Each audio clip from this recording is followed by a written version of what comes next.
Have you ever wanted to just go out there and make a really great 360-degree movie? Just really get all the dynamic shots rolling in. But then you think to yourself, how the hell am I gonna move the camera around when it can see me all 360 degrees around? This video will show you my journey from these thoughts to designing a solution. When I tried to find a solution, I went on a journey through my thoughts, which means browsing the internet.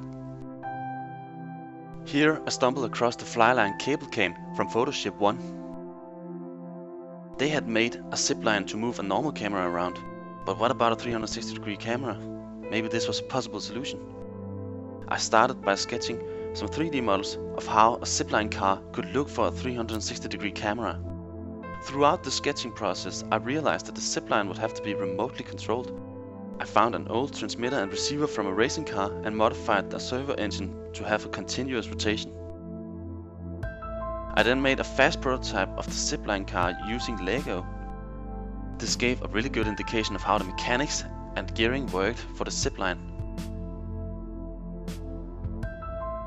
As my zipline idea was used for a movie production, I rushed the prototype without the remote controlled engine. It only used fishing lines to pull the car back and forth. Yes, fishing lines. The idea worked in theory and somewhat in practice. I just don't want to see fishing lines ever again in my life. However, by testing the whole setup, even without engine, I was able to confirm a theory I had for my design. You see, we used the Samsung Gear 360 camera. This camera uses two fisheye lenses to create two 180-degree images. These are stitched together in the middle, creating a zone with nothing but image processing in it. By designing the zipline car to be narrow, it fits within this zone. If the camera is angled correctly, the rope is also in this zone. When filming, the whole setup is therefore invisible. The design of this prototype is still ongoing and can be improved a lot before it's a safe bet to film 360-degree films with it.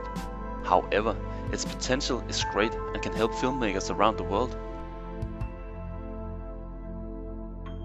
I hope you enjoyed following me on this little journey.